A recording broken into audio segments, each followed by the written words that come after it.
Bonsoir, bienvenue dans le 20h BFM. Je suis très heureuse de vous retrouver ce vendredi soir. On croyait à la justice et on l'a eu. À la une ce soir, les accompagnés pour décrypter l'actualité internationale. Bonsoir Thierry Arnaud. Bonsoir Alice. L'actualité politique, Anne-Charlène Bézina. Et nous avons la joie d'avoir ce soir avec nous Alexis Cuvillier, chef adjoint du service politique de BFM TV. Il n'y a jamais assez de spécialistes de la politique lorsqu'un budget est débattu. Et c'est précisément surtout le cas. Celui-là. Et surtout celui-là. Effectivement. 9h BFM, c'est parti. Soyez les bienvenus. Il y a des silences qui parfois en disent long sur l'émotion qui a pu entourer certains procès et ce fut le cas aujourd'hui à la sortie de la cour d'assises de Paris où le verdict était tombé quelques minutes plus tôt dans le procès du meurtre de Lola. Dabia Benkired, 27 ans, est donc reconnue coupable d'avoir violé, torturé et tué Lola il y a 3 ans, un matin d'octobre à Paris. Lola avait 12 ans. On va revenir évidemment sur ce procès, ce verdict avec Paul Conge du service police-justice de BFM TV. Vous avez assisté au procès du début jusqu'à la fin. Mais d'abord donc, retour sur cette journée avec les réactions importantes. Elles sont commentées par Fanny Regnault. Politique, ça va tanguer à l'Assemblée nationale durant ces 2 prochains jours et durant les prochaines semaines. Mais ça y est, ça a commencé cet après-midi. L'examen par les députés du projet de budget de l'État pour 2026 dans une Assemblée nationale bien sûr plus que jamais divisée. Et alors que les socialistes ont de nouveau mis la pression sur le gouvernement, signe de l'importance de cette journée, c'est le Premier ministre lui-même qui a ouvert les débats, qui a pris la parole pour fixer les priorités. Avant d'en parler avec vous sur ce plateau, retour sur les images importantes et les déclarations importantes surtout de cette journée avec Suzy Bernard-Ménéguez.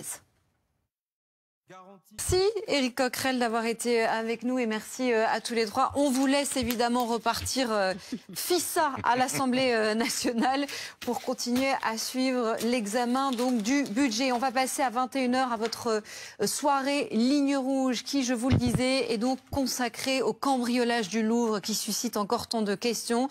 De nouvelles images de la fuite des cambrioleurs et des témoignages exclusifs. Voilà à ce stade et à date ce que l'on sait donc de l'enquête qui est menée en ce moment sur ce cambriolage. Et je précise aussi que certaines images de reconstitution ont été générées par l'intelligence artificielle.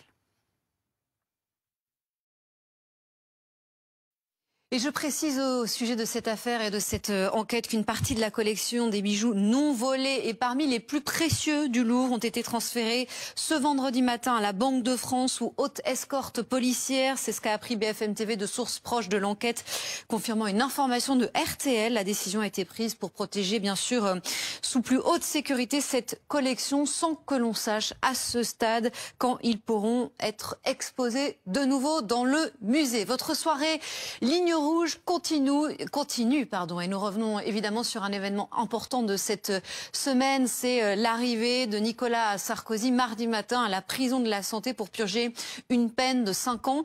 L'ancien président qui a immédiatement après son incarcération déposé une demande de mise en liberté par l'intermédiaire de ses avocats. Que sait-on à ce stade des conditions de détention de Nicolas Sarkozy?